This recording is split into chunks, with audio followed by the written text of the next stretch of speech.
Hey team, welcome back to another episode of the Strength Game Podcast. I'm your host, Nick O'Brien, and this is episode number 28. The Strength Game is a weekly podcast dedicated to discussing all things physical culture with the coaches, athletes, iron enthusiasts, and experts deeply embedded in the strength game on both sides of the profession, both as coaches and as competitive athletes. I want to thank everyone who has liked, shared, and commented and rated the program. Your support allows us to continue to bring on expert guests and highlight more individuals in the strength game, just like our guest today. Also want to thank our sponsor, Cerberus Strength, for bringing you this episode today for free. Owned and operated by active lifters, Cerberus is trusted by the top strength sport athletes and lifters in the world. Cerberus's wide range of products are made by athletes for athletes, truly living up to its moniker, made by the strong for the strong. From sandbags, training gear, and supplements, to lifting straps, knee sleeves, and more, Cerberus Strength provides the highest quality strength products on the market, designed and manufactured to help you defeat, destroy, and devour your competition.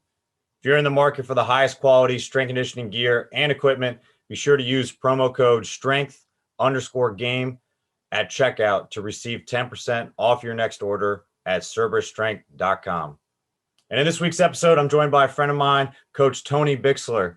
Tony is the director of strength, conditioning, and sports performance at Newberry College. Bixler directly leads the sports performance training for the Wolves football, softball, women's soccer, baseball pitchers, and wrestling teams after being promoted to the director in summer of 2020. Prior to his current position, he was also the head performance coach for the national men's rifle team with the Chinese Olympic Committee in Beijing, China. Bixler was also a strength and conditioning coach and owner of Bixler Fitness for 8 years, in addition to simultaneously serving as a football coach and strength coach at multiple different high schools in South Carolina. He also spent time as an intern coach at the University of South Carolina with the women's basketball program. And after an undergrad, Bixler began his career as a deputy sheriff and criminal investigator before shifting gears and finding himself in the coaching profession. He's an avid lifter himself and is currently competing in Olympic weightlifting in the Masters division as part of the Palomito weightlifting team. I'm excited to have him on the show today. So with all that said, let's get in the game with Coach Tony Bixler.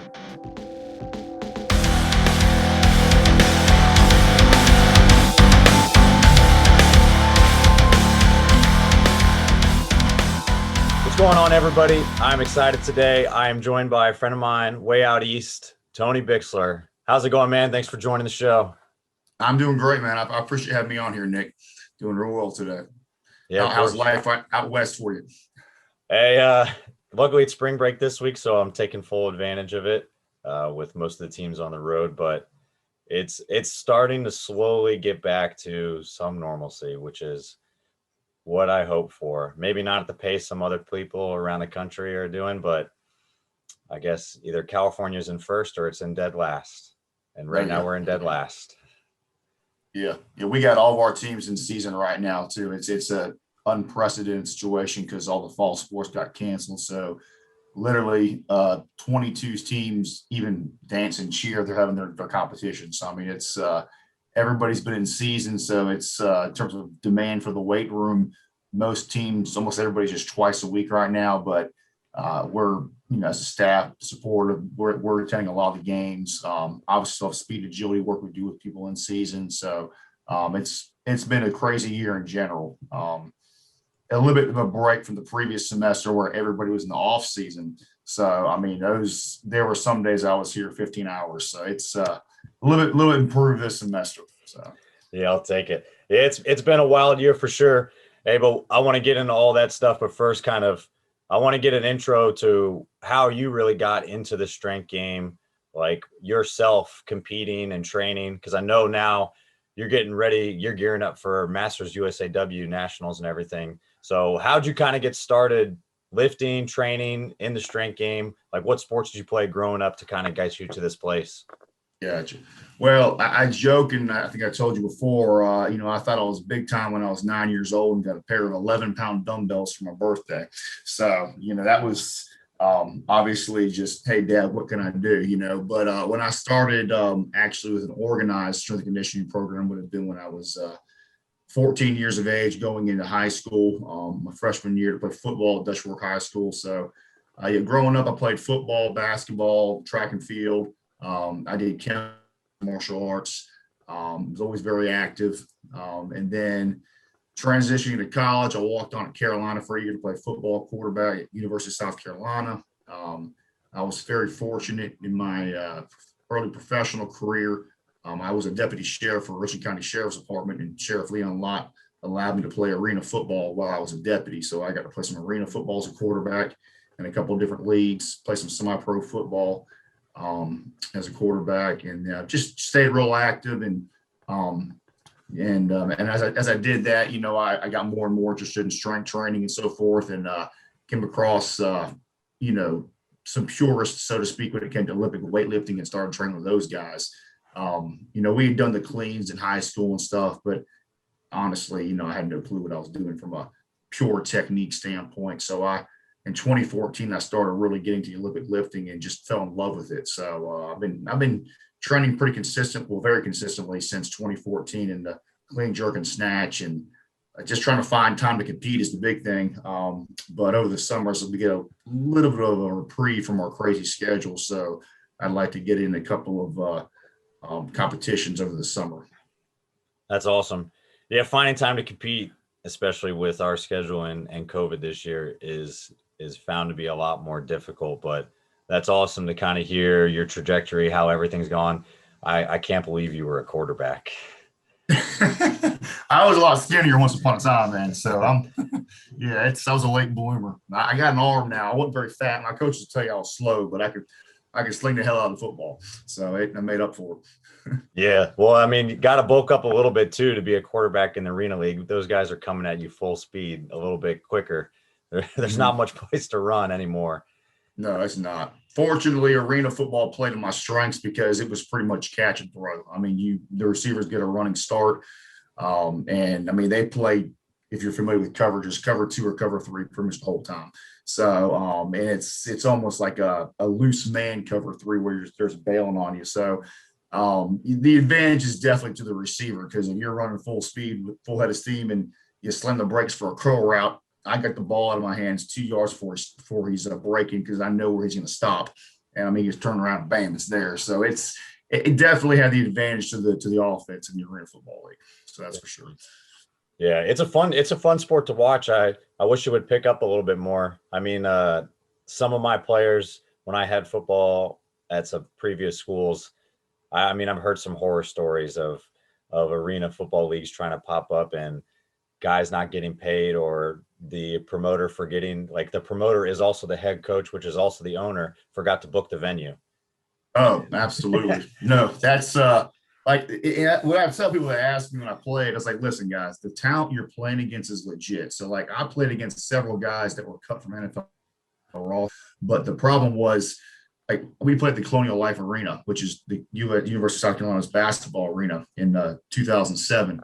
Well, the owner, he found out when our season got canceled about 7-8 games in, he wasn't paying the bills. So I guess he somehow was able to extend the lease on it, but he wasn't paying. And then, like, we didn't get paid for half our games for our contract. So, but it's just being 24 years old at the time, I wanted nothing more to shot to play in the CFL or the NFL. So you just kind of bit the bullet. You're like, well, I'm getting paid a full-time salary as a cop, and I'm getting to play against great competition and get some film. So what the hell, I'll keep doing it. But it's definitely aggravating, because a lot of the guys in that situation, that was the only thing they were doing, and they weren't getting money half the time. So it's tough to make these little. I mean, you see the XFL, the Alliance League that started a couple of years ago. Even those don't last, and those things were way more organized than a lot of these arena leagues are. So it's tough, but it's still good memories. I made a lot of good friendships, and I had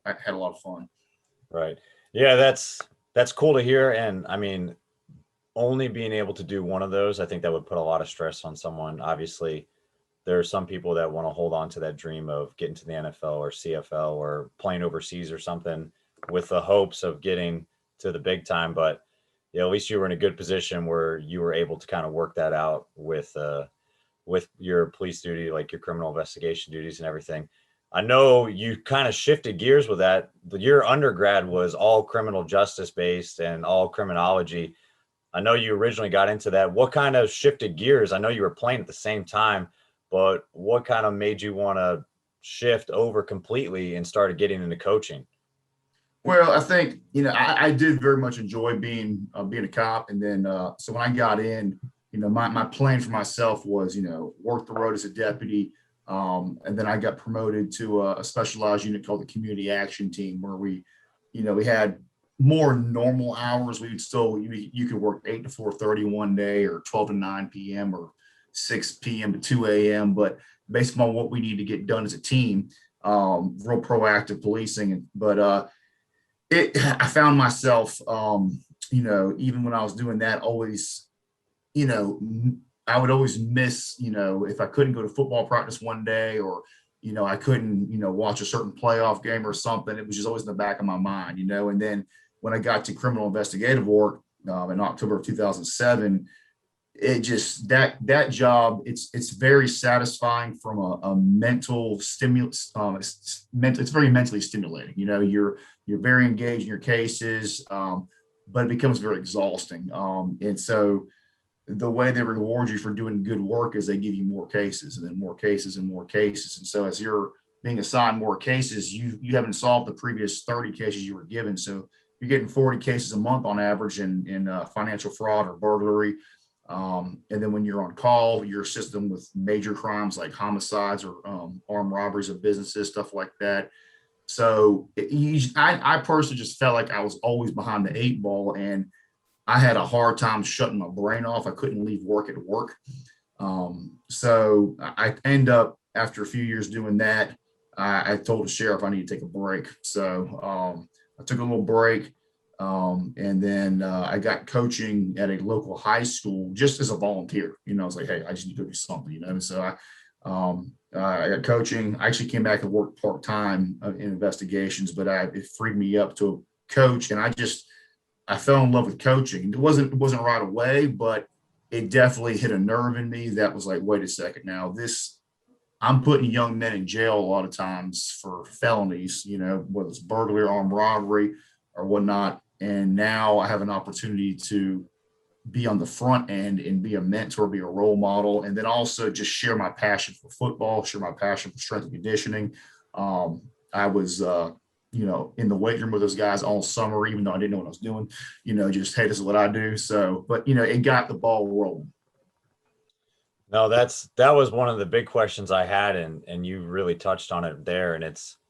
And I'm sure for you, that was a huge kind of turning point, especially, shifting gears and completely changing your career path.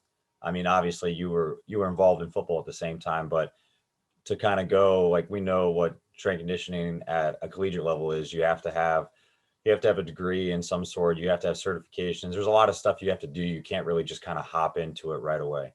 The high school level you can, but in your current role, like at the collegiate setting, you have to do those things. So there's still a lot of things you have to do in order to be a college level coach. And you already did a lot of those things in order to be a cop and a criminal investigator. But to be on the opposite end of the spectrum, instead of putting kids away, now you're actually like talking about mentoring them and maybe preventing some of those kids that, without a father figure or a big brother figure or a strong male figure or coach in their life, they could have, like in your other profession, been the one you were putting away, or something worse happening where you're cleaning up like after a homicide or something like that. So kind of, would you touch on that a little bit now, like how that your criminal investigation, your police experience and everything, and your background studying criminology, how does that really like play a role in your daily activities as a coach now? And what kind of, from your experiences as a cop, can you kind of use to mentor and motivate these kids that you have that are at like that prime age? Gotcha. And I guess I should probably clarify for the audience that, I did go back to school and get a degree in exercise science. So so before I answer that, when I shifted gears too, it took me a couple of years to kind of really be like, I'm all in. This is what I want to do. I got certified as a personal trainer in 2011 through American Council on Exercise. And then I made a decision around January of 2013 after work a little more, after having that certification over a year that, you know what, I want to be a full-time strength coach in college. So I decided, I called up University of South Carolina's graduate program. I decided to get a master's degree in applied physiology, which is exercise science for them. Told me what prerequisites I needed and stuff. So I started the ball, man. And I started school in May of 2013, and I was in school for 4 years between getting the prereqs, got right into grad school program, and I continued coaching all the way through and started getting paid for it, as a high school coach and football coach / strength coach. And also worked a business. I called it Bixler Fitness, but it was for fitness clientele and for sports performance. I ended up training all the athletes that I coached in high school during the winter and summer time. So, but that's how I got to where I am now in terms of just getting the background knowledge you need to have the opportunity to be in the role I'm now. But in terms of just pulling from police work, I think I've always been very much of a details guy. And when you're in law enforcement, from day one, they really stress attention to detail because, if you make a mistake on the street, it can get you killed, get you or your partner killed. And also just, making sure that, everything is working properly. Your car is ready to roll, tires inflated properly. There's no mechanical issues because you can be in a car chase at some point in time that day. Little things like having your uniform pressed, making sure your gun is clean regularly, stuff like that.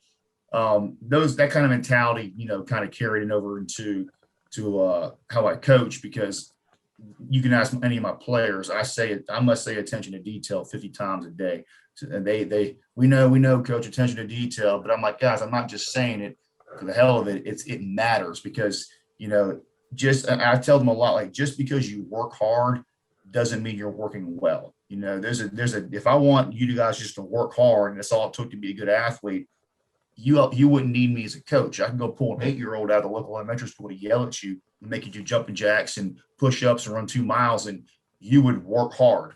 But to work intelligently, to develop explosive power, strength, speed, agility, you have to have an intelligent plan that has progressions built into it and, accounts for the time it takes physiologically to adapt and so forth. So that's where, attention to detail comes in, like, bring your hips through properly on a power clean, not reverse curling the bar, pushing long leg drive with the quads, or, keeping your elbows at 45 degrees or tighter when you're benching, because we don't hit guys like this. We hit guys like in here, so just little things that I constantly tell them over and over again.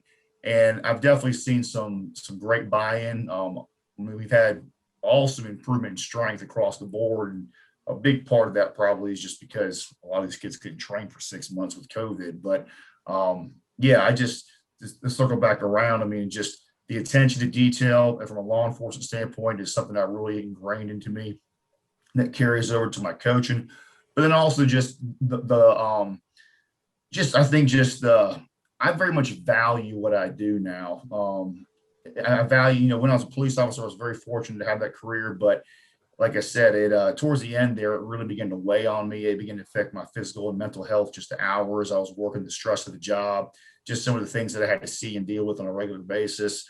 So just reminding myself when I work really long hours, I'm tired, just how blessed I am to be in this position, because, there's some days I got to remind myself, this is a job, because I love what I do. The only real downside to it is, there's some days you're exhausted, and I tell my athletes sometimes, guys, there's times in life, no matter how much you love something, you're exhausted when you wake up, but then you got to remember, you made a commitment. I got to go. I committed to train softball at 7 a.m. or track and field at 6 a.m.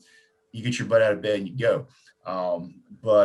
Anyways, I'm very, very happy, and I think about working midnight shift as a cop, and I ain't gotta do that no more. So, so it's definitely, I appreciate seeing the sun on a regular basis. That's for sure. That's cool. There's definitely a lot of carryover from the two, and it sounds like there's a lot of things that you were able to take from your experience, whether it's leadership skills, working with a team, communication, um, especially attention to detail.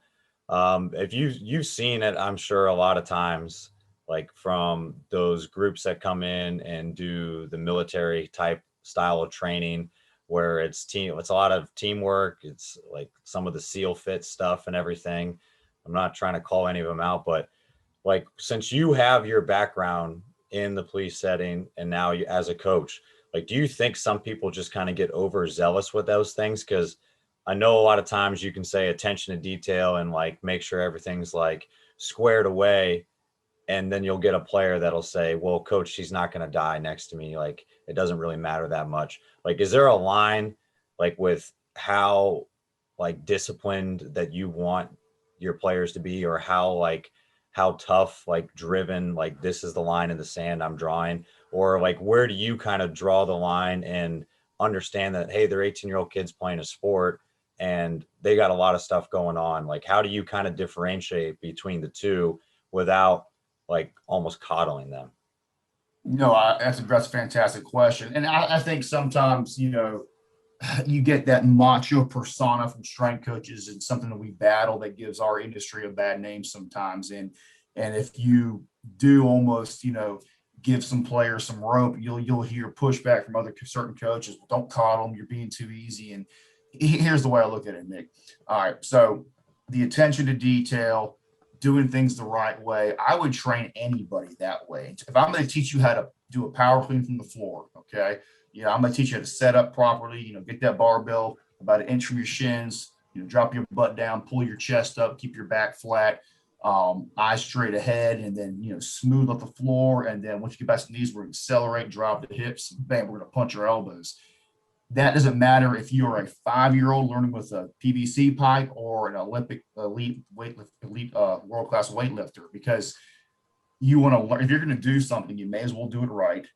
You want to keep them safe, and you want to get the most benefit out of the lift. Okay, so that applies to anybody. Now, when it comes to the whole like mental toughness, pushing kids, you have to understand what your purpose is as a strength coach in the current role. I'm not training Navy SEALs.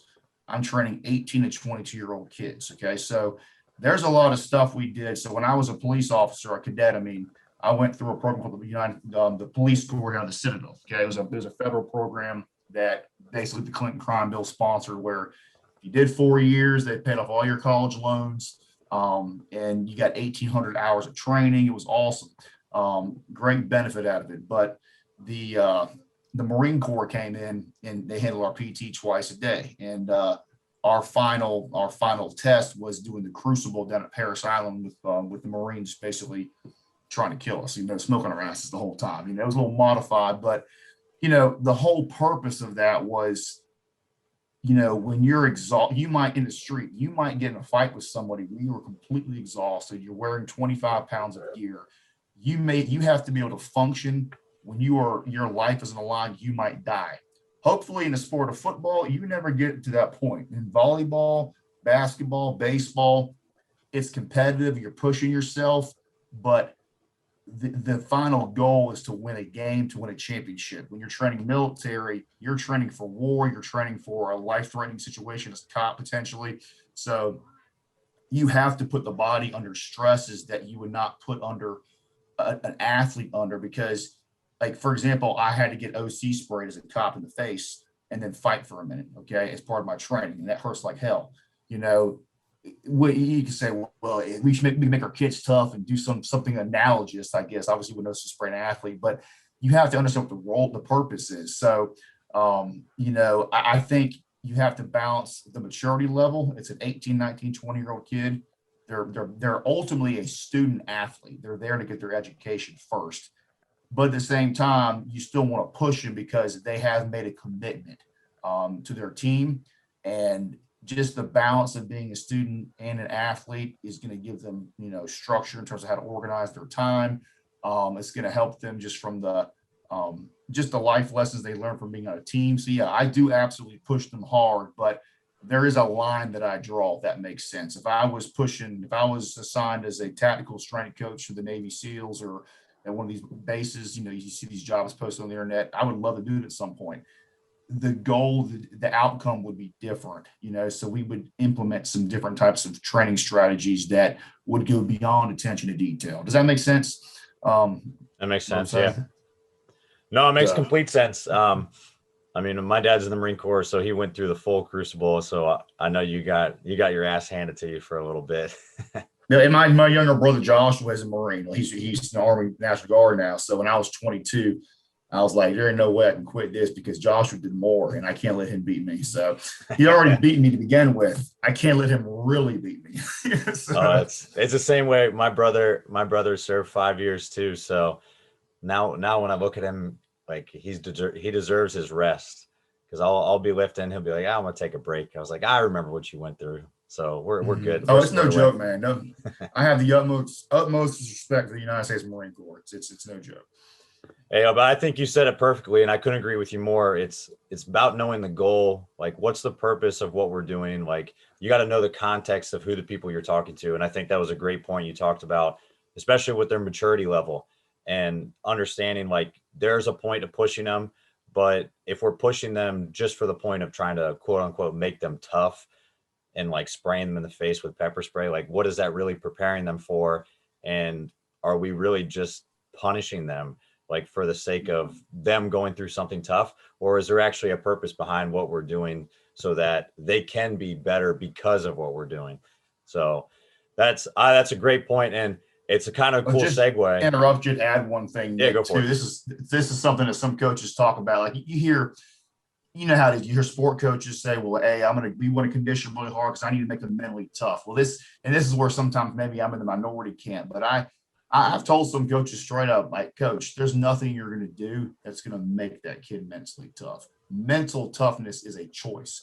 I said, my belief as a coach is we provide structure and circumstances that allow athletes to choose mental toughness.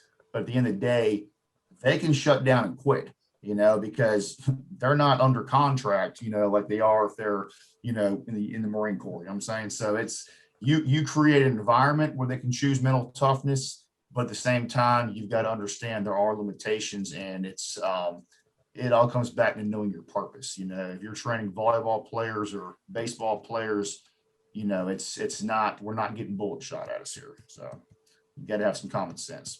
Exactly. No, that's great. I mean, I really look at it as mental discipline more than anything. Exactly like you said, we have a structure, we have a confinement, we have a culture that we're trying to uphold, and we have standards and expectations that this is what you have to uphold if you're going to be a part of this program. And my job is to understand what your goals are, what the team's goals are, and then make sure that every day you uphold those standards. All right. And then the discipline for you is to be able to do that on a consistent basis. So we set the confinements of what we want to do. You say that you want to be able to obtain this. And then as a team, we're supposed to hold each other accountable to what we said we were going to do, even if we don't feel like it that day. Yeah. And you probably tested this, and I find in my role as a director, I mean, when it comes to that whole, building culture, mental toughness, stuff like that, you play a huge role in that, as a strength coach, so you get to implement, the culture in some respects more often than the sport coach does, because you're with your athletes, especially your level, Division I level, year round in many cases. I've got my athletes, all summer, all fall and spring, a handful for summer, but I'm writing winter manuals, summer manuals for them. They're in contact with me via email or now Zoom calls, cell calls. So you have a great opportunity to really implement that culture. And then, and because you have so much time invested, you're able to influence, sport coaches, hey, listen, I've had many conversations with sport coaches where they've told me their plan. I'm like, for a conditioning standpoint, I'm like, I don't think that's a good idea. Like, I had a recent conversation, like, with somebody, they wanted to have a conditioning test after the break when the season's over. I was like, no, we're not doing that, coach. It's like these athletes they don't need to have a conditioning test hanging over their head for 2 weeks for when they're supposed to be relaxing. This is their off season. They need to clear their heads, just be able to chill out. Now, when we get them back, yeah, we'll push them hard, but I'm not testing their conditioning level the first day after their 2-week break from the season, because guess what? We're not playing games again for 4 months. There's no reason to do that. It serves no purpose, in my opinion. And they may push back and say, well, mental toughness, discipline, work hard. But no, I'm like, no, you got to look at it systemically, holistically. Nobody maintains a peak level of performance. Even Navy SEALs go to sleep sometimes. So, you've got to give people a break. No, that's a great point. And that's great that you have the ability to have those conversations with the coaches and weigh in on those things. And I think you're the perfect person to be able to do it. And I think that's what like sports performance coaches, strength coaches are supposed to do, is we're supposed to be part of that conversation. And I think that we have kind of the objective view, taking a step back, maybe not necessarily we're at every practice or at any practices. So we have kind of a good pulse of what needs to be done and what is too much. And since coaches are kind of right in there, they kind of lose sight, like the forest for the trees at that point, just because they're so in depth. They want to do it right away and test or condition or whatever it is. And it's good to take a step back and realize that we need to do it with a purpose. And if it serves no purpose, then it probably doesn't belong and it shouldn't be done. That's 100%. Yeah. It's a great point. Yeah, I like that. Yeah, that's a great question. Like, hey, if somebody asked you to do something, what's the reason? What is the end goal? What? And it may not be like the acute goal. What's the chronic goal? If your chronic goal is I want to make condition for the season in August, September through November. Okay, well, we got time. It's more important to recover right now. Exactly, and I think to that point too, like I think that really one of the maybe big differences between like the division levels is honestly the time amount we have. Even here, like at our school at the Division I level, there's still points in time where athletes are away and we want to afford them that opportunity to go home. We don't want it to be a 365 kind of jail sentence where they're stuck here.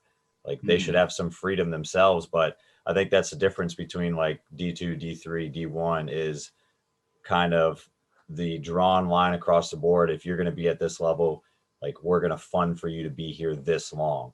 So working at the Division III level, knowing the rules of that, and D2 not being able to be there all the time, you often get a lot more committed players because you're in a voluntary period or they're at home. So they're a lot more intrinsically motivated, where a lot of times I've seen personally at this school or other schools where there's a lot of athletes where I'd rather hold someone back than have to push them. And that's what it ends up being. Like they're almost forced to be here all the time. Yeah. And I'm sure you often see it with some athletes, but at the same time, when you send them home from winter programs and they're texting you every day with updates, like that's got to be a lot more gratifying that internally they're motivated to be back. And it's kind of a nice period to be away and just be itching to get back to school.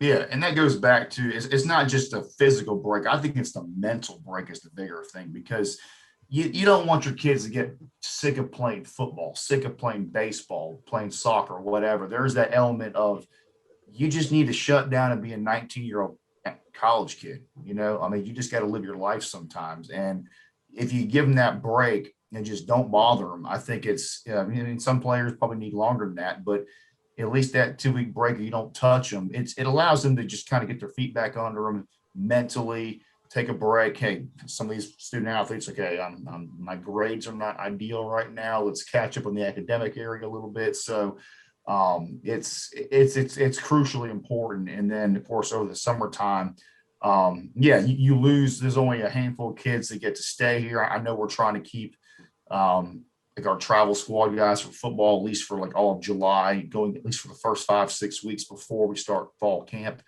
just from a safety standpoint, make sure their conditioning levels, they're heat acclimatized properly, and so forth. But outside of that, I don't touch women's soccer, men's soccer, field hockey. It's all on them to do to follow their manuals, and then to communicate with their strength coach about, if they need modifications or they don't have access to a certain, piece of equipment they need. And then we, of course, tell them a substitute exercise to do. So it's but it's good because, like you said, it's very encouraging when you get that feedback. Hey, these kids really care, and I'll give my student athletes a lot of credit. It's just like any other place. You got plenty that don't care, but I've got a lot of kids that really, really care, and they know being at Division II level, the shot of playing professional is very minimal, but at the same time, I've got kids that it's like their entire life is about playing women's soccer, playing football, playing softball. That's what they're passionate about. And there's several kids I could tell them to go run through that wall right there. They'd sprint that wall if they thought it'd make them better. So that's very encouraging. Isaiah Royale, he just won the Division II national championship at the 141 weight class. I had to fight back tears, watching him. I'm sitting there yelling the whole time at the phone, watching him. And that young man is just somebody that he was good enough to be a Division I wrestler. I'm not sure why I chose Newberry before I got here, but I had the opportunity to train him for a couple of years, and just somebody that literally does everything you ask of him, is disciplined, accountable, is always asking questions about nutrition. And it's just one of those things where you see somebody fulfill their dream and didn't necessarily have the resources they could have had somewhere else. It's just all the more satisfying. So it's a very rewarding job. And these kids, I tell them all the time, I love you guys. They piss me off sometimes, they give me headaches sometimes, but at the end of the day, I love what I do, and I love working with my student athletes. Yeah, when something like that happens, I'm sure that probably reinforces like you made the right decision. You're in the right place, and those are definitely cool things to see, and that's awesome to hear about all your athletes' success. And you definitely hope that the scales tip in that direction where the majority of them are disciplined, accountable, and they really want to be there and fulfill like what they're setting out to accomplish. So you hope that's the majority of your staff. I wanted to kind of shift gears because you were talking about like the physical and mental side, like of actual recovery and the benefits of going home for breaks. Your own self had a background in police and investigative work. And then one of your first career like jobs after the high school setting was actually working with the Chinese national men's rifle team. So I haven't trained rifle before. What kind of did you take away, and what could you use from your coaching experience and police work where you could were like the perfect mesh for training that team? Like, is there a mental side of that you kind of incorporate with the physical training with them? And like, what was your kind of overall experience working with that program over in China? Gotcha. Yeah. So you get a little background. Yeah. It's so I worked. So your boss, Ron McKeefer, actually was recruiting sports performance coaches to go to China, and I met with Coach Mack in January of 2018, and at the national NSCA national conference. And Coach Mack's awesome guy. If you don't know Coach Mack, make sure you find out who he is. Follow him on social media. Just a wonderful man, great mentor, and he gave me the opportunity to work over there. He hired me a week later, and actually, originally, to be honest, Nick, he told me I was going to either be jiu-jitsu or wrestling because of my police background. He wanted me because of defensive tactics. So that's what I thought I was doing. And then I didn't give much thought to the shooting sports. And then even though I love to shoot, but you're a strength coach, my original thought was, well, what are you going to do with those guys? I'm just being real, So I got up right before we went over there. Coach Mack, he gave me a call and said, "Hey, Tony, so the Chinese Olympic Committee, the people on the leadership over there, they were really impressed with the fact you were a police officer. They want you to be the rifle strength coach."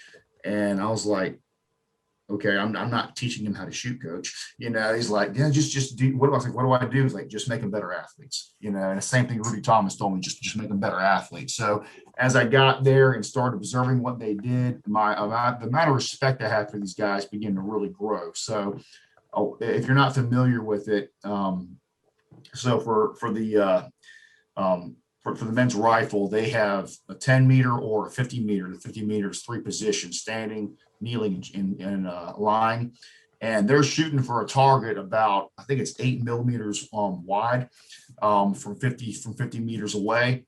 And the scale goes from obviously 0 to 10.9 is a perfect shot. They got to shoot 120 shots in the course of 3 hours, but it's all time. So you have 40 from the kneeling, 40 from the standing, and 40 from lying.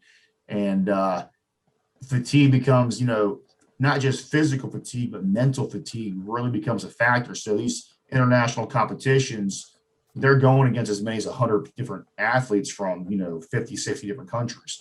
It just depends how big the competition is. They had the World Cup competitions in 2018. There was several where there was between 80 and 100 athletes. So I'd start noticing like guys in the first rounds would do really well. And say you start off in the kneeling, I believe. If it's kneeling, then supine, the prone, and then standing. And you start seeing some guys start tapering off, some guys be able to hold it, some guys improve. And it ended up being the way I trained them just from the observation of they're practicing every day, how they did in competition. I focus a lot on core strength, lower body strength, shoulder strength, in terms of just the strength and conditioning aspect of it, the weight room aspect of it. But I trained like middle distance runners, to be honest. We did a lot. The coaches, if it was up to them, the Chinese coaches, they would just have me run them every day. And they really didn't want me to touch their arms. They were real afraid I would destroy. They literally told me, you will destroy neuromuscular control, which, is obviously bullshit. But, you have to these guys are like Coach Lee. He was a 2004 a silver medalist in Athens. Coach Chung has coached numerous gold medalists. So you have to respect them for their opinions and their position. They have very high status in that culture. So I had to learn to kind of compromise with them, do farmer carries, waiter carries, stuff like that. They had an isometric demand to the shoulder, but still would give them some strength building, holding a lot of planks for a long time, loaded planks, things that they could see that, hey, I can see how this mirrors what they do in sport, kind of dressing it up a little bit, but also allowed me to meet the needs they needed for their sport. So it ended up being that we would do like a long dynamic warm up. I threw a lot of balance training in it, even though I didn't really think there was a lot of bang for your buck when it came to doing stuff off of BOSUs or single leg, because they're on a static platform, but the coaches loved it. So I was like, fine, if we're still gonna get some benefit out of this. We're still getting warmed up. I felt like the reason why balance would start to waver towards the end was just lack of muscular endurance, lack of strength, because they were getting tired. So, and these athletes had never lifted weights before. There might have been a couple that had a little experience, but they had never lifted because they were in that Chinese sports system where once they got tagged as a shooter, they were a shooter. And that's all they did 6 days a week was shoot. And if they messed up, they'd run. So and I still did a lot of endurance training, because when you're shooting that long, you've really got to think about sympathetic versus parasympathetic tone. The more stress you have, the heart rate goes up and it begins to affect fine motor control. So you want to be able to keep that heart rate, blood pressure down as much as possible throughout the duration of the competition. So having a strong cardiovascular base is very important. And my guys, like, they could run. Like they could run. Because I told them to run. They were like, okay, this is what we do. I told them to do weight lift. I mean, they thought it was a joke at first, because they thought they were going to all look like me. First of all, I'm like a foot taller than half you guys, but it's just, it took a while to convince them. So I had to be a salesman for the first 3-4 months. And then eventually we got into competition, and we had Young Hao Run set the world record for the 3 positions, high score ever. We had a few guys win their, what's his name? Yayon Sol won a World Cup in America. He won this international competition. It started clicking that, okay, well, we can do both. We can train and shoot and not have it negatively impact us. So after I got a little success, they started having a lot more buy-in. And then I would be remiss if I didn't mention my Chinese assistant strength coach, Wei Shiliang, we call him William. He was awesome. He believed in me from day one. And whenever there was a disagreement about how to train the athletes, William would kind of step in, and he really educated me honestly and consistently on how to navigate Chinese culture. So I came to the conclusion that I was never going to get 100% of my plan accomplished. But if I could get 80% of it done, that was a huge victory, because I started off probably getting 50% of it done. But we got more and more accomplished as I gained more trust. So I just think, and then of course, being a police officer, they all thought I was really cool as a cop because they would let me shoot a gun sometimes, and I shot it differently. Like I would hold it, standing in a more tactical stance, and I'd still shoot pretty damn well. So it showed them that, like, it gave me validity in their eyes. Like, oh, this guy can handle a gun. Oh, he knows what he's doing. So it was a really cool relationship, but it was also different than it was with my student athletes here because I had some that were 18, 19, 20 that are in college, but I had several guys that are upper 20s, some of their young 30s. It was a more mature relationship. But it was very respectful. I mean, I got along great with those guys. They still send me messages on WeChat. So it was a really cool experience. And I definitely think having the experience of law enforcement and the strength and conditioning coach combined, it really made me an ideal fit for that situation. No, I agree. That's awesome though to hear it. I've another one of my colleagues, my former interns, was actually over in China doing the same thing under Coach Mack and worked with I think he worked with the ping pong team and a few of the other ones. And I was asking him the same thing when he first got going. I was like, how do you train that team? I've asked another colleague before. Mike Inman, I think. Yeah. Yeah, I know Mike's great, man. I love Mike. Yeah, so it was crazy to hear that stuff. And just, I guess, coming from like the US system and you don't play those sports all the time. I mean, even track and field over here is completely different than it is over in Europe or Asia or anywhere. And like track and field events are on mainstream TV over there. It's just the culture of it is treated different. Sports are different, but at the end of the day, you're kind of able to find a way to increase their performance somehow. And it's cool to kind of see that you can still thrive in that system. And in their eyes, like right away, you got some good credibility being able to pull the trigger and actually hit the target. So that's an awesome experience. I'm sure you took a lot away from it as well. Yeah, thousands of pictures. I mean, just got to go all over China. I was mostly based out of Beijing, but in the winter we went south because it was evidently too cold in Beijing for them. So we shot in Putian, which is it's actually the same parallel as the Keys in Miami, but it's up in the mountains, so it's colder, but it's not that cold. And I went for Chinese New Year in early February. I went with several of my coaching friends to Taiwan, which is just an awesome experience. The east coast of Taiwan is just absolutely gorgeous. And just, going to Shanghai for a little break was awesome. I mean, it was a wonderful experience. I worked with coaches all over the world. So the guys I worked with, we had one guy from Wales named Matt Jones, awesome guy. I got Benjamin Roberts, JD Snyder, my roommates. They worked with on the base there in Beijing. Just Christoph working with weightlifting, Jonathan Brinson working with weight. Actually, I used to love talking to Jonathan Brinson and Christoph. They got to work with the Chinese weightlifters. Same kind of concept, like, what in the world are we going to, this is the best weightlifting team in the world. Like, what are we going to do with these guys? But like, they did a lot of mobility work with the guys, some warm-ups and stuff. And like the knowledge that they were able to soak in was just awesome, So it was just an awesome experience and something I'll treasure for the rest of my life. And just the friendships I made over there. I mean, I've got coaching friends from Australia, all over Europe and China. It was just very unique experience. And I definitely think at some point in my future career, I'll be an international coach again, just because I love the diversity. That's awesome. It's cool to hear that like you said, the Chinese weightlifting team is renowned. I mean, your rifle team, when you were working there, they were world champs the year you were there or the year before. Like they won in 2018. Yeah. I trained the world record holder, Yang Haoran, Yayon Song, and YZ Chung won the Asian Games, which people don't realize, like in America, like obviously American football is king, but the rest of the world, like nobody gives a crap, like China, NBA is huge. Soccer is getting a lot bigger, but soccer is the world sport. Obviously basketball is huge, but in Asia, shooting is huge. So, I mean, like when YZ Chung won the Asian Games, like guys, like he's set for life now. Like when he gets done shooting, he's going to get a job as a coach. He's always going to be taken care of. His family's always going to be taken care of because he won that championship.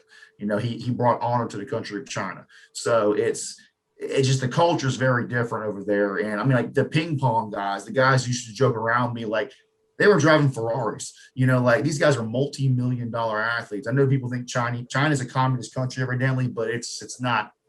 It ain't full on communism. It's there's some definite double standards. I mean, there's people that paid a lot of money to play sports over there. So it's just kind of funny, it's talking to some of the ping pong coaches sometimes, like you're coaching guys that are making millions of dollars a year to play ping pong. That blows your mind as an American, but that's the way it is. So That's wild. Yeah, because over here you'll see a ping pong table and some people might get on it for a few minutes, but that might be the extent of it. Meanwhile, over there, those guys are rock stars. But exactly. That's cool to see, like immersing yourself in the culture. And it's not surprising that China does really well. I mean, we know some of the other things they do. It is a communist system, so we know how like kids are picked out from a young age to like be successful athletes. But at the same time, they're going out. It's a symbiotic relationship where they're bringing other coaches in and they're trading off coaches to learn more things. They're always constantly improving, looking for better ways to improve their athletes and kind of not being satisfied with the status quo. So I know that's originally when you went over there, you were like, what can I bring to this? I don't even know why to train this sport. And you talked about the same thing with the guys with weightlifting. It was like, there's still bits and pieces. Maybe it's a way they say something or it's a certain movement or anything that if they pick that up, that's one small thing that can make that athlete now a gold medal winner instead of a silver medal winner. So that's awesome. I wanted to kind of flip the script now and kind of talk about like your coaching and competition. We originally talked about like you getting into weightlifting a lot more and then like your arena football and your collegiate background. Why in your, like, I won't say age, but like you're going to be in the masters, you're going to be in the masters class. Why continue to stay, train and like compete and be active as a coach? Like you already have probably enough credibility that you could just kind of rest on your laurels. But what kind of benefits do you see from your student athletes, like from your training experience and when you're competing like in the weight room on the day to day? Well, first of all, I mean, it makes me happy. I love it. I mean, I do it just as much if not more, for my mental health and my physical health. I mean, it's something where, you get into strength and conditioning, at least you should be getting into this business because you love the weight room. Like I was the athlete that, even though I love sports, there was times I sometimes thought I liked the weight room better. I just love to lift, and because you can see that progress of you getting stronger, making gains versus at practice. Sometimes it can be a long journey sometimes where you just feel like it's, you're one step forward, two steps back, but it's you can have very, very easily measured gains in the weight room. So I think that was always attractive to me. But I love to lift. I love to challenge myself to continue to get stronger, to get more explosive. I'm 38 years old now. I'll be 39 in June. So I'm by no means over the hill old, but as a weightlifter, I'm old. I mean, it's you don't have guys that are 39 years old like Liu. I can't even pronounce his name. Liu Jiajuan, the guy from China. He'll be 37 in the Olympics this year, which he's a dinosaur for Olympic weightlifting. But I mean, he's still got a shot to the medal because he's that good. So guys like that motivate me to stay active. And I mean, the bottom line is, I want to enjoy the quality of my life, and staying active is very important to me. So I'm going to find a way. I'm going to do what I love.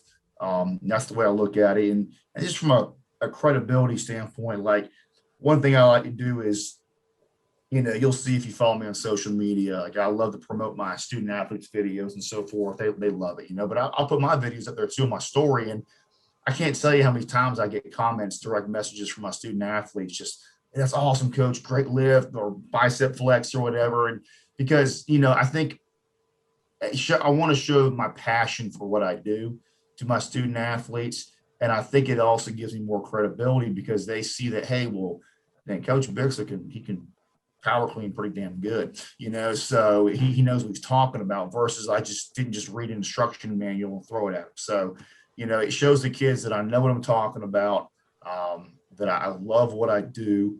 And I'm a firm believer that actions speak louder than words. I know when I was an athlete, no disrespect for people that are overweight, but if I had a 300-pound coach telling me, who's way overweight, that I was the kid telling me you're out of shape, you're lazy, blah, blah, blah. And I'm like, but it's clear you couldn't run a lap around the field without passing over and dying.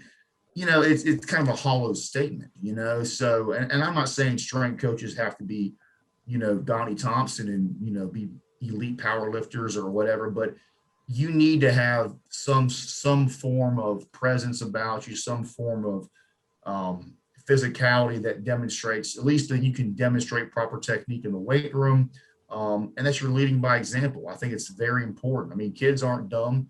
They're going to know if you are somebody if you're jumping all over a student athlete about their diet and nutrition, but you're slamming pizza and Coke and chewing tobacco and drinking a case of beer every weekend or whatever. I mean, it's going to show in your body. It's going to show in, it's just going to come out. I mean, people know who you are eventually if you're around you long enough. And I think it's very important to lead by example. I again, what I said earlier, I think actions speak louder than words.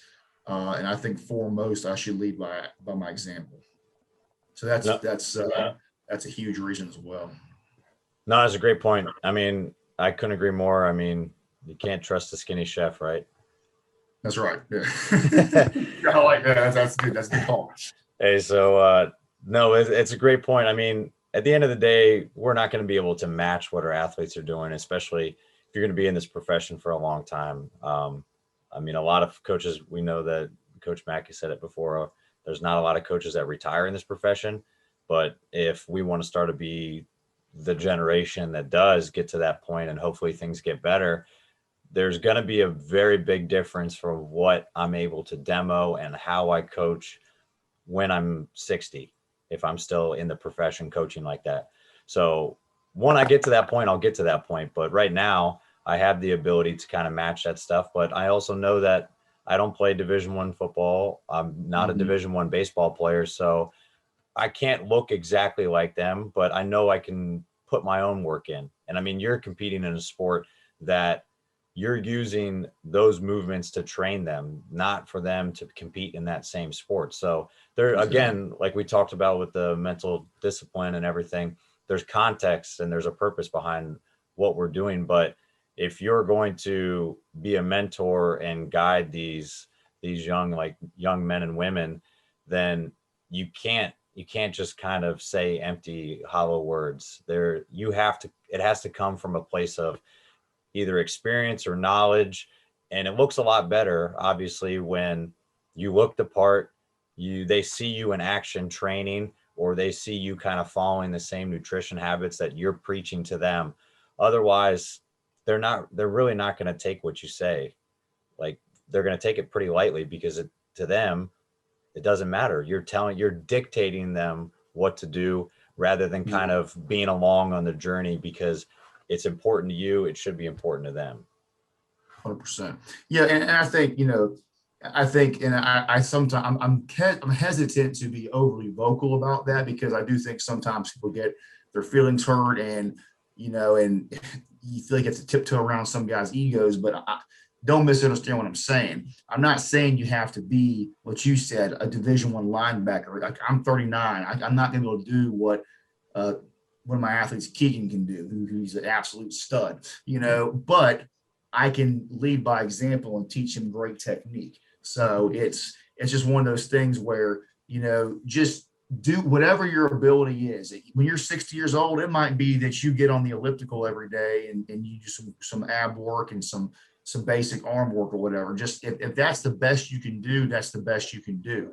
But if it's a situation where you're just being flat out lazy and you are employed as somebody who a big part of your job is to instill motivation and discipline, but you yourself do not have those habits, it's going to come out in your coaching in some respect, whether it is not necessarily in what you say, but in terms of the response and the level of buy-in you get from your student athletes. So I think you've got to have some self-awareness about you, that if you're getting all over student athletes about being disciplined, eating healthy, but you yourself are not doing that, I guarantee a lot of them are thinking like, this guy ain't doing it, so why should I do it? I mean, like you're the quote unquote expert, and clearly you don't think your advice is good enough to follow. So I'm going to keep selling McDonald's and Chick-fil-A every day rather than eating the fruits and vegetables I need in addition to the lean proteins and the sweet potatoes and brown rice. You know what I'm saying? So it's just something like, I'm not saying you got to be perfect, but you need to have good structured habits.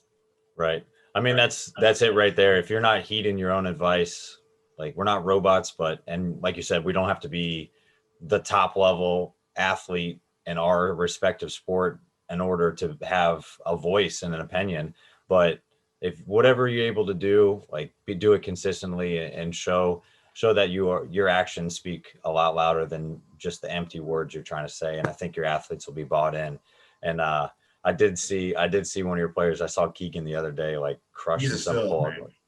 He was whipping around some cleans, and then whatever you're like rocket jumps. Actually, he trained with CJ down in Savannah. He's actually buddies with CJ. They went to high school together, so he's one of those kids I'll use as an example. My weightlifting coach Stephen Powell, I actually told him about Keegan. I was like, man, I gotta get Keegan with you this summer sometime because this kid's got some potential, man. He gets done playing football. This young man could be somebody could be special, I think, in the sport of weightlifting. So that's crazy. That's awesome though. I saw him the other day, so I was like, oh man, I know that name.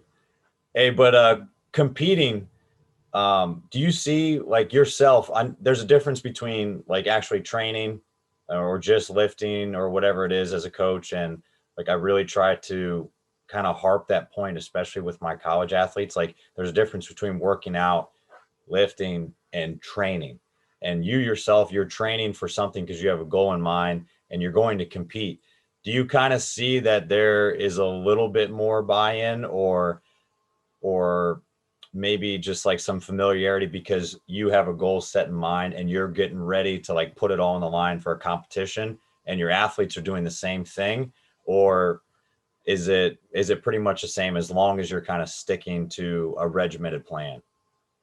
I think it's a mixture of both. I mean, I haven't like announced to my student athletes that I'm going to compete this summer or whatever, but they know I was a lifelong athlete, and I'm always trying to relate things to them in a manner they can understand. So like earlier, I talked about doing just basic cues for coaching the power clean properly. Okay, for clean properly, and I tell them, listen, guys, coaches don't accept bad technique on the football field for tackling poorly, for running routes improperly, for run blocking improperly. If we're running, I tell the guys like football, if you know football, if we're running inside zone, and we're zone blocking, but the left guard decides, you know what, I'm going to pull around outside and go do a truck scheme downfield and kick out the corner. Well, now they got a gap completely unaccounted for. You got a D lineman shoot right through and blow the running back up. And so if you don't have that attention to detail and you don't get the play call right or whatever, yeah, did you work hard? Hell yeah, you just worked hard. You just sprint your ass 30 yards downfield. But did you work intelligently? You sure didn't. Or like if you're, I tell the guys, if you're my DBs, if we're cover three, but you're the corner and you decide to squat and let the guy run by you, you're screwed. So it's so they start clicking on, okay, I got it, coach. Like, because when we're tired in the weight room, you start developing fatigue, you've got to focus on that technique. You've got to develop good habits. You're going to be tired in the fourth quarter of your sport. If you start getting sloppy, when fatigue sets in, that aspect, in my opinion, in my observation, experience, is going to carry over to your sport. You can be a front runner. You can be somebody that starts out, oh, we're great in the first, second quarter. But as soon as we start getting tired, technique goes to crap. We start making mistakes. If I see that in the weight room where guys finishing workouts, they're not being sharp, or shoot, sometimes even the beginning. Like, sometimes I've snapped at my football team a few times, I'm not gonna lie, because of just not following basic instructions. And I'm like, how in the hell are you gonna execute an offense if you can't listen to basic instructions? There's no pressure to perform in here, guys. We're just training right now. You're competing against your conference opponent. There's pressure, so that's how I relate to them. And I've been very hard. I'm very hard on them when it comes to little things like that, because at the end of the day, you're a student athlete because you're a competitor. You want to win. You want to be successful as a team. So if you can't have that mentality in the weight room, I tell them, you don't just flip a switch. You don't just go in competition and all of a sudden, okay, now I'm going to focus. These are habits. The same way when I was in law enforcement about attention to detail, they gave us hell during our training about having, perfect hospital corners on our beds, not having any dust on our desk, shining our boots every night. And you're just like, man, this is stupid, man. We did a hump march through the woods yesterday. Of course, I got mud in my boots, but I don't care. Go clean them up, come back to formation the next morning, squared away. You start doing those things day in and day out, it starts becoming habit. It starts becoming like, this is how I operate. So even when I'm tired, even when I'm not feeling my best, my habits carry me through. And that, I think, is the number one lesson that I have tried to instill from my law enforcement career into my athletes. Because in my opinion, I'm sure there's coaches that might disagree with me on this, but like, give me a group of B-level athletes that are unbelievably disciplined, know how to work together as a team, versus a group of A-level athletes that make a lot of mental mistakes and mess up assignments fairly often from not focusing. 9 times out of 10, those B-level athletes will find a way to win in a team setting. They might lose some one-on-one battles, but the holistic approach of working together as a team, being attentive to detail, they might bend, but they may not break on defense or whatnot. So it's just something I've really, really tried to instill in all of my teams. It's something that I think is just, and like you said, asked originally about me being a competitor, same thing. I mean, they see how much I care about my weightlifting and stuff in terms of doing it right and so forth. I'll sometimes bring up examples of my own lifts and stuff, but when they see how pissed off that I get, when they're not doing things right, I think they realize that, okay, like Coach Bixler really cares and he's saying this for a reason. So to me, it's that passion a lot of times helps close the gaps too, because I get real fired up. The number one thing that pisses me off when when they're not paying attention and they're not staying focused, or when they're being a distraction to their teammates. So that's, for me, it's that attention to detail is not just for your own benefit, it's for the benefit of your teammate as well. Yeah, I can agree more. I mean, it really shows that the things that you're doing really matter, and you're not doing stuff without a purpose. And that's why you kind of harp on them. If they come in flat for whatever reason, you understand that if they can't do, and I love what you said about this, if they can't do follow basic instructions in the weight room, like what makes you think that you can just turn it on and understand complex plays and schemes when an opponent is running at you at full speed? It's not a turn it on kind of moment. It's habits, creating habits, and then behaviors, and then being able to be actionable on those things. And that's a great point. If you kind of flip it too, like with your coaching, have you been able to take anything away from your coaching that helps like your own training too? Like, I mean, just simple motivation from your athletes, like you putting it on social media and them kind of firing you up. Are there any other things that kind of you could take away from working with them on a daily basis, or any other motivation that kind of fires you up for your own lifts? No, absolutely. Well, I mean, they definitely motivate me because, I mean, I still have an ego. I don't want my kids, being able to lift too much more than me. You know what I'm saying? I mean, I know there's a lot of them that are just absolute studs.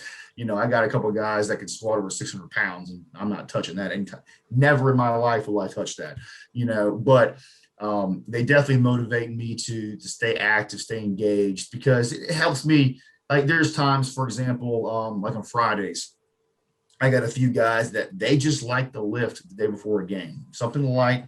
I'm like, listen, if you really want to lift, we'll do some dynamic effort type stuff, real low load, high velocity, just prime that nervous system. But it's in those small groups. They usually come when I'm training, because like it's from a care hour standpoint, I can't be like super, super hands-on within the confines of how many hours I can actually train them. So they're coming voluntarily, of course. But in those moments, I've kind of have a small group of guys where like, they come in, we basically work out together. I love it. So it's so they push me, and it's a lot of fun. But anyways, I think too, just there's times where I learn from my athletes. Just you may have been taught to teach a certain exercise a certain way, and then you'll have an athlete say something, or you'll see them execute exercise a certain way, and you're like, you know what, I'm over coaching this exercise. I need to do less. I think some of the best advice I ever got was coach off your best athlete. And so there's often times where I'll demonstrate stuff. I'll be like, hey, Keegan, come here. Get into the power position, drive your hips and pull the ball for me, and just because he does it so well, and somebody's about the same size as that guy's or whatever. I think sometimes them seeing a peer of theirs do it and execute it properly is more beneficial. They're like, well, of course the strength coach can do it. It's what he does for a living, but when they can see their student athlete do it, their peer, I think it helps a lot. But I've had kids say stuff to me about, I saw a kid doing a split stance deadlift, a split stance RDL wrong. I say wrong as in like literally different than what I told him to do. And I was like, you know what? I kind of like that narrower stance a little bit better. Let's do that. So, it's anyways, there's just times where if you're observant and you remind yourself to keep your ego in check, you can learn from your student athletes as well. And because there's always time. At the end of the day, too, I want to be the best person I can be at my job. I love programming. I mean, I tell seriously, I'm not lying. I literally say the following. I tell them they're my little guinea pigs and I'm trying to turn them into superheroes. So it's, so at the end of the day, I want them to get the most benefit out of my training. And if something's not working, I'll ask a few of the kids that I really trust, hey, what did you like about my program? What did you not like about my program? If you could change one or two things, what would you change?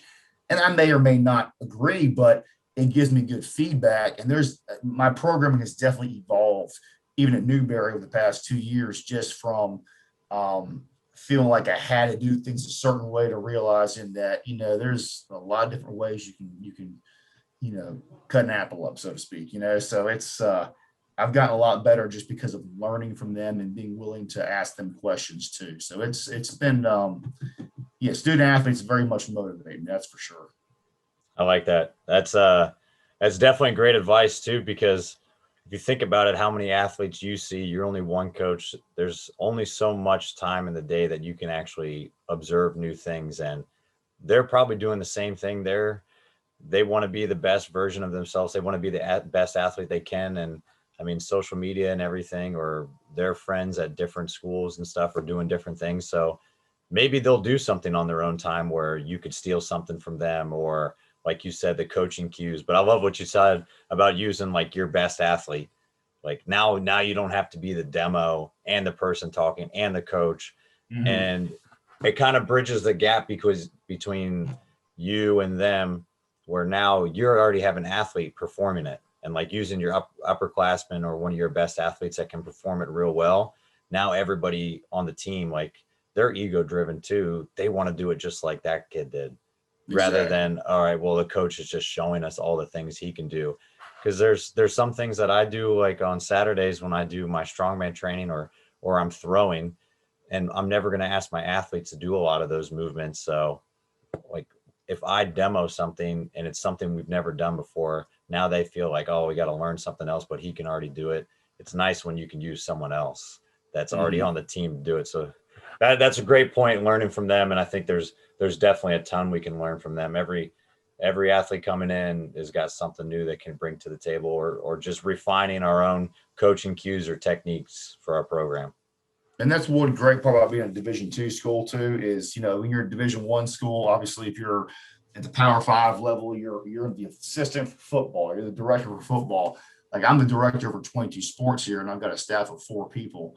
So I'm directly in charge of football, women's soccer, softball. Now I kind of split wrestling with Alex. Alex had the majority of the year, and then I took back over. And then I've currently even got track and field this week because I lost somebody temporarily. So it's just you're seeing different sports constantly and stuff, and also the baseball pitchers. Can't forget those guys. I love the baseball pitchers. So I've had baseball consistently for 2+ years as a lead programmer for the pitchers, and then Dion, my assistant, now does the position guys.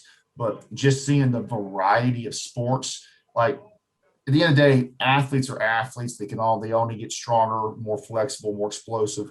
But the different nuances from the different sports, that variety, and just seeing how different athletes respond in the weight room and, what they struggle with, what they excel with, it really has helped me learn, I think, become a better coach, because I'm not just working the bubble of football. I'm going from football to women's soccer to softball to the pitchers with baseball to the wrestlers. And then I'll jump in sometimes when I have free time. I'll go help out with men's lacrosse or women's lacrosse, or tennis or whatever, just another sport, or basketball, not tennis, but I'll jump with the basketball team just because, hey, I love athletes, and it's just nice to work with some different people. So I've had the opportunity in Newberry when I was the assistant before the director. I had men's lacrosse, all the baseball guys, both position and pitchers, wrestling, men's basketball, women's basketball. That variety, I think, really gave me a great base. And then when I became director, I took 3 new sports: women's soccer, softball, football, to give me the more of an opportunity to learn. So, and I still, like I said, still jump in back with the sports I used to have, but it's you see that variety of athleticism. And at the end of the day too, if you're a strength coach, this is something that pisses me off. So when I hear this, I'm not gonna lie, I'm a football guy or I'm a baseball. No. You're a strength coach. It's like now granted, I'm not saying you can't specialize, but if you're a strength coach, we train athletes, not a sport. So, yes, we work with sports. I do consider myself a football coach on Saturdays. I'm on the sideline, but, at the end of the day, we are here to benefit all of our student athletes. And I get just as fired up for women's soccer. And you can ask my women's soccer players. I love them. I get just as fired up for them as I do for football. So, and that's the way it should be, in my opinion. No, I love it. I mean, that's the same thing that I try to preach to our interns as well. They have a lot of assignments, and I mean, they're kind of thrown to the wolves with football and helping out with that. Just kind of at the FBS level, you've got to all hands on deck for those sort of things. But I really try to preach with them, like, get your hands on every single team you can. Even if you're not someone actively helping with them, just go observe them, talk to some of the athletes, get a feel for all the sports, because you might be in a position, you have one of those sports going down the line, or you're applying for a job, and you at least want to have some sort of insight to how to work with that thing, with that sport. And like you said too, like, we're training athletes at the end of the day. We learn the sport as we go. We're not going to be able to play every single one. So you should be just as fired up about all of them. And just the same as we tell our athletes, like, we'd rather have someone coming in that's a multiple sport high school athlete, played like 10 sports growing up, and then they start to specialize. You hope coaches do the same thing, where they've got their hands on everything. They observed every single sport, and maybe one day you narrow it down to 1 or 2 sports, but not every level is going to be like that. So you still have your hands in a lot of things. It's better to have a broad knowledge on multiple sports and still continue to learn from them, because there's a lot you can pull from your wrestlers that you probably utilize with the soccer girls, or soccer you use with the baseball pitchers. So I think it kind of feeds the same animal when you just are always learning from different things. Agreed, 100%. Yeah, and I'm not saying I won't specialize. And I mean, obviously, as I progress in my career, if I had the opportunity to be, the basketball strength coach for a Power 5 or a major Division I basketball program, that'd be awesome. And that the demands of that job would require, that I travel. I would be able to go way more in depth with those guys than I can here. But in the meantime, this is where I am. I'm happy where I am. And, I'm going to just do the best I can, because they're not just serve these athletes, but it's my laboratory. I am learning. I'm soaking up as much knowledge as I can. And I have awesome conversations with a lot of my sport coaches, like Dee Dee, my women's soccer coach. She's so knowledgeable. I mean, I learn a lot of things from her, just talking to her, and she's like the ideal coach to what you want from a strength and conditioning standpoint, with this great give and take communication, to where, we don't always agree, but it's a respectful conversation. And, and sometimes I'll tweak for her, sometimes she'll tweak for me, but we always have the player's best interest as our motivation. And that's what you want. And I think it's, when you work with a variety of sports, if you're stuck with one sport, maybe you don't have a great relationship with that sport coach, but we got a big variety. Now, if you got a bad relationship with with 8 different sport coaches, it's probably you. But if it's, you got 8 different teams you're working with and there's 1 or 2, then yeah, you're probably okay. But it's, it's a situation where you can learn a lot just being a sponge and trying to learn from the sport coach. And it's not so much learning strength and conditioning, but it's learning culture, how to, because at the end of the day, they're managing a large group of athletes and they have to instill a culture. And those are lessons you can learn and then apply to the weight room too. So I think it's, I've definitely grown a lot. I've been here for 2 years and 2 months now, and it's been an awesome learning experience for me. Yeah, no doubt. Yeah, as long as you have the athlete's best interest in mind as the bottom line, then there's not much you can do wrong at that point. But hey, so Tony, we end the show like any good training session with a good finisher. So the Olympic lifting doesn't have it, but football's got overtime. So we got 4 quarters, 4 questions for you, and maybe some overtime to finish it off. You can go rapid fire. You can take your time on them, but you ready? I'm ready. Let's do it, man. Just don't embarrass me. So no, these ones are softballs for most of them. Hey, so biggest influence in strength and conditioning and biggest influence in weightlifting. Ooh, okay. Biggest influence in strength and conditioning. That'd be hard depending on one guy. I would say, and I know my buddy Matt Jones is going to laugh at me if I say this, but Cal Dietz is somebody I have a ton of respect for. I've learned a lot from Cal, just because I love the way he is. The way I'm OCD for detail, he is worse than I am. I've learned so much from him just reading his triphasic training, just listening to his YouTube videos, just seeing how he trains his athletes and just how methodical he is. Obviously, I don't have the resources he has in Minnesota, but he's somebody that I very much admire in terms of just how the amount of detail and just care he puts into training his athletes with the progressions built in. Everything he doesn't do anything for the hell of it. There's a rhyme and reason to everything he does, and that's the way my brain works too. Like I'm not going to just do something for the hell of it. It's going to have a purpose to it. Maybe at the end on a recovery day, I'll throw in something that's for fun. But my goal is, like I said, I told you earlier, I'm trying to take all my guinea pigs and I'm trying to turn them to superheroes. And so I looked at coaches that are really, really good at their job. And Cal Dietz to me is outstanding at his job. And that's somebody that I very much admire. How about the other question? Same thing in weightlifting, yeah. Well, honestly, Liu Jiaxuan, the Chinese weightlifter, and I'm probably mispronouncing his name. I've loved him for a long time. He's just so explosive. Everything he does from a technical standpoint is so spot on. And then I've actually been very blessed to work with Stephen Powell, my coach since July of last year. He's a USA level 4 coach. He's really not, he's helped me a lot as an athlete, actually, to help, I guess, manage my expectations. I'm very much of a perfectionist. I'm very competitive with myself, and just like, I'm the kind of guy, like if I miss a rep, I get pissed off sometimes, almost to the point where it can affect the next rep. And just kind of, he's gotten me to kind of pull back and just, be a little bit more patient with myself.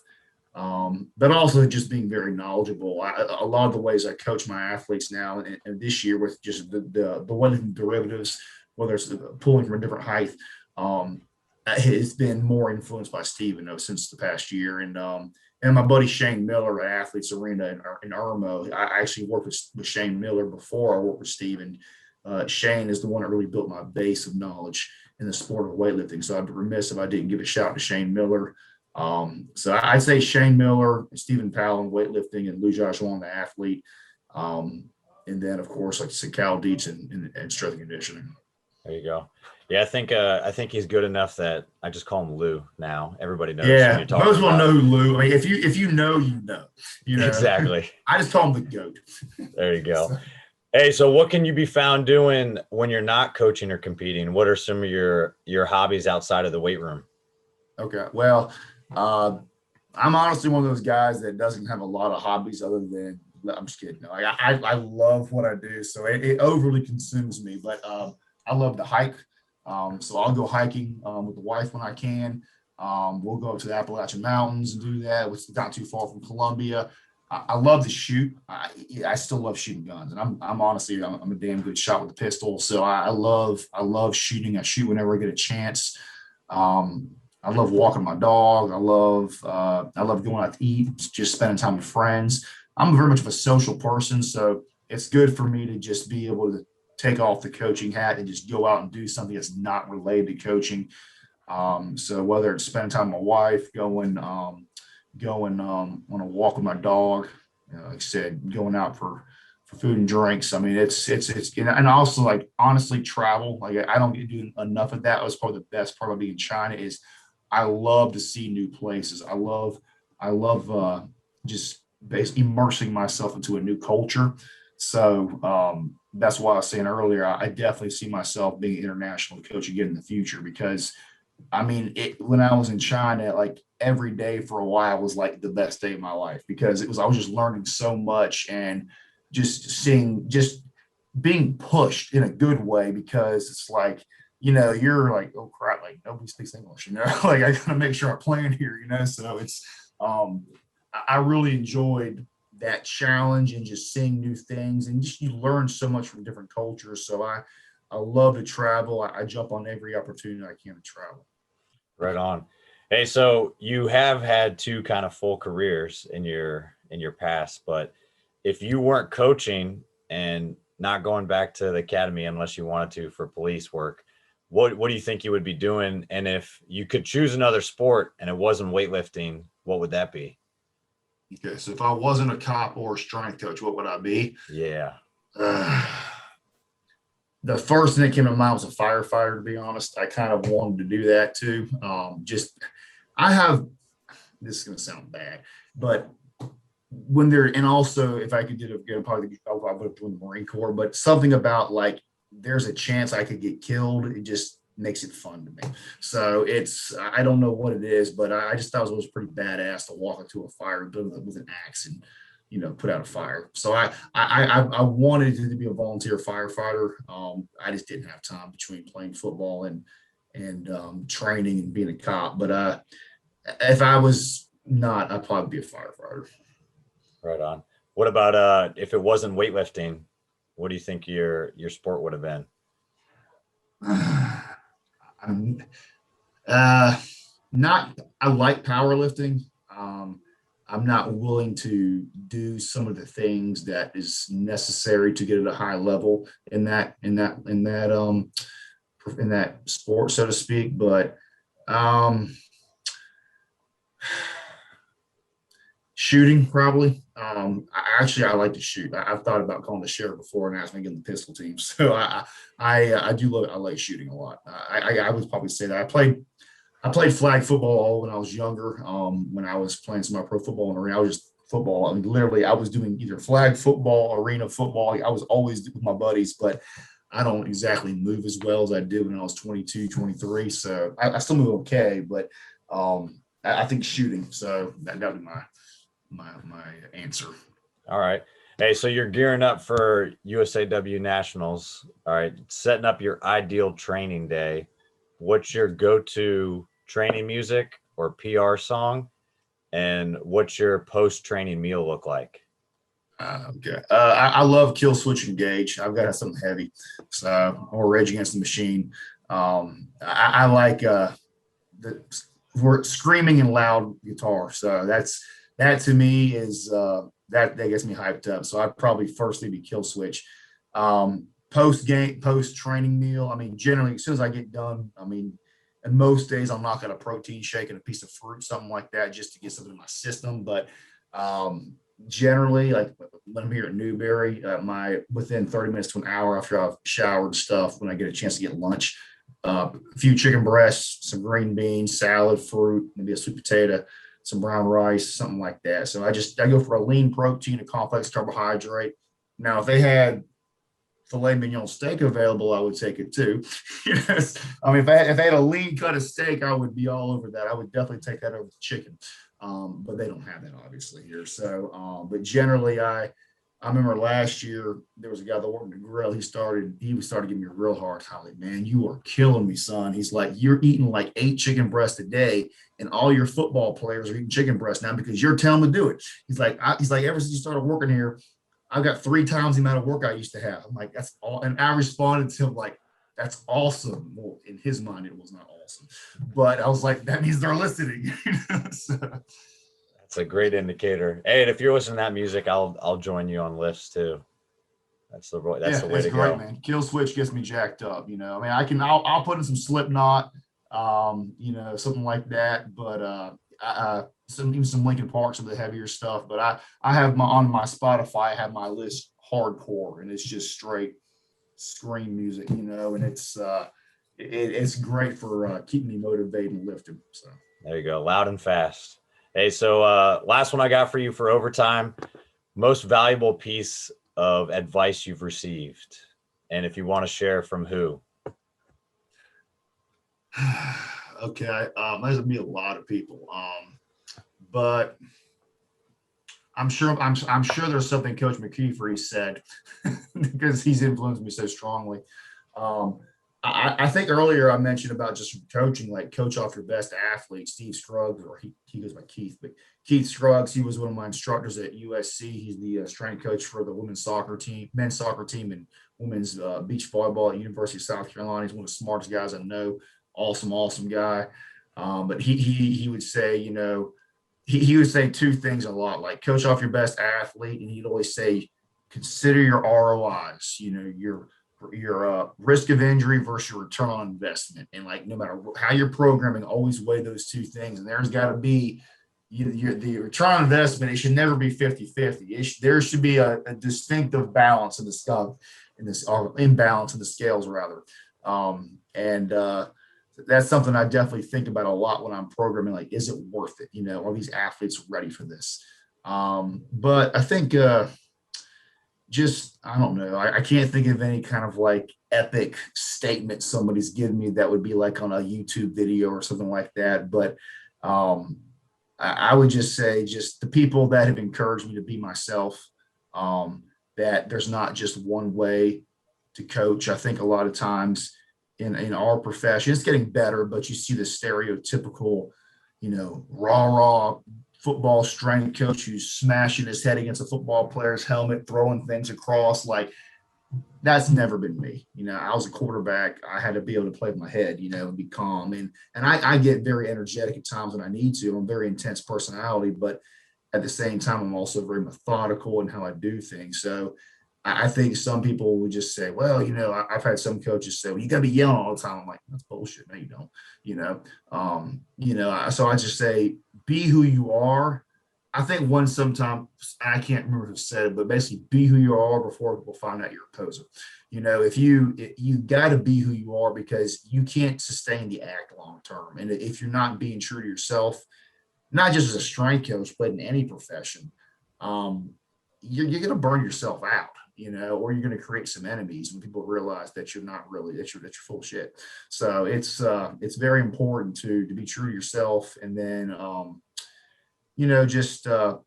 I tell people too, just my own advice, just find what you're passionate about and go for it. You only get one shot at life, so don't be afraid to change careers. Like, I know when I changed my career, at first I was like, shit, man, I put a lot of work into this police thing, but I wasn't happy anymore, and I felt convinced I had a calling to change, and so I went for it, But it doesn't mean it wasn't scary. It doesn't mean it wasn't expensive. I had to pay for grass out of pocket. But it's very important to find what you love to do, because, like I said, you only get one shot at life, and you don't want to be an old man looking back and having regrets. That's great advice. I mean, coming from you two, switching careers and finding exactly what you want to do and not being afraid to do those things. I mean, if anybody's going to take anything, just one thing away from it, I think that's one of the biggest points you made today. So, I mean, I appreciate it, man. And it's definitely something that I know I need to do on the daily, is just coach, be your own person, be your own coach. And that's awesome advice here. So, hey, for those of you, like for some of our audience members that want to connect with you, kind of reach out, have any other further questions about stuff, maybe changing careers themselves or wanting to get in the profession, or maybe want to get involved in shooting or anything like that, how can they get a hold of you or follow you on social media? Yeah, man. And I mean this when I say this, like, do not hesitate to send me a direct message or an email. Like I had a young man email me. He's a college, undergraduate. He said, "Hey coach, can I have your football manual?" I'm sure you can. Absolutely. I sent him my football manual, my women's soccer manual. They're on my phone, saved as PDF files, responded right away. If you're eager to learn, I want to help. And obviously, I may not be able to get back to you that day in exactly because how busy we are at times, but I will respond. I'm not like, that's something about Coach McKeefery I learned from him. Like that man, if you contact him, you take time to email him, he's going to get back to you. It may not happen right away because he's one of the busiest humans I know, but that's something I've had. We've all had several coaches we've reached out to, you never hear a word back. From day one, he was always that way. He got back to me. And I learned, like, if he can do it, someone who's coached at Tennessee, the NFL, then I can do it. You know what I'm saying? So, so if you contact me, by all means do, but you can hit me up on Instagram at Tony Bixler _CSCS, or it's Tony _Bixler _CSCS. Twitter, I don't really use Twitter that much, but I do link it to my Instagram. It's just Coach Tony Bixler. If you want to email me at Newberry, it's Tony, all undercase, Tony, TONY .Bixler, BIXLER at newberry.edu. So I would say that's the best ways to hit me up, is just via email or direct message. I evidently have a few football players, I think, direct messaging me that are going to be late for the weight room via Instagram is proper, which I have. That is not cool if anybody's listening. You need to text my cell phone. Oh my God. Or send me a message model. Yeah, that's a little too far. I'll definitely link everything below, but I can't thank you enough for coming on today, man. We've connected a few times before, and we've bounced some ideas back and forth, like just from our connection with Coach Mack. And it's been awesome to kind of keep in touch all this time and have you on the show today to share with everybody. Yes, sir. I really appreciate you, Nick. I consider you a friend, man. You and I have had some awesome conversations. I think the first time we connected was over just talking shop about baseball. You being at Fresno State and those guys having that 2008 national championship, in baseball. Baseball is very valued there. So I know you have, you're a little bit more under a microscope as a strength coach of the baseball program than you would be in my position. So you just can't show up and wing it. You got to do a good job. You know what I'm saying? So that's why I really wanted to see what you were doing. And it was encouraging to see that you and I were very like-minded in how we trained our guys. You obviously have a little more time than I do with your guys, but I definitely picked up a few things from you in terms of just some of the core training, just how you differentiated from the pitchers and stuff. So that was very helpful. Of course, man. Like you said, I'll reiterate the same thing. Always trying to learn, always open to sharing ideas with people. And then it's been awesome to stay in touch with you and continue to bounce ideas back and forth. I'm constantly looking to steal lots of stuff from you and watch your own training and see you get to perform out on the platform coming up this summer. When are you going to post some videos you throwing in this? You do Highlander games, right? I got that. I've got a strongman competition in a few weeks, but California's been shut. Yeah. There's not much going on. I don't think anybody wants to do anything for a while. So I haven't thrown too much, I want to say, since the pandemic. I was lined up to do like 15 competitions that year, and they're pretty easy drives, and it shut down all of them. So hopefully things start moving in the right direction, but I've got a few things maybe in the works, but out west is not the same as out east right now. Well, when it is open up, I expect to see some good videos. So I got you covered. I'll do my best. Well, yeah, good deal. I can't thank you then, Tony, man. Take care, bud. Yes, sir. Thanks, Nick. I appreciate you, buddy. Of course. See you. That's it for this episode of The Strength Game. Thank you again to this week's guest and to our sponsors, Cerberus Strength. Be sure to connect and keep up with our guests at the links in the description below. Remember to subscribe to us on Apple and Google Podcasts, Spotify, or your favorite podcast provider to stay up to date on all future episodes. Also, check us out on YouTube and CoachO'Brien.com, where you can find all the video versions of these episodes, as well as show notes, episode schedule, and much more.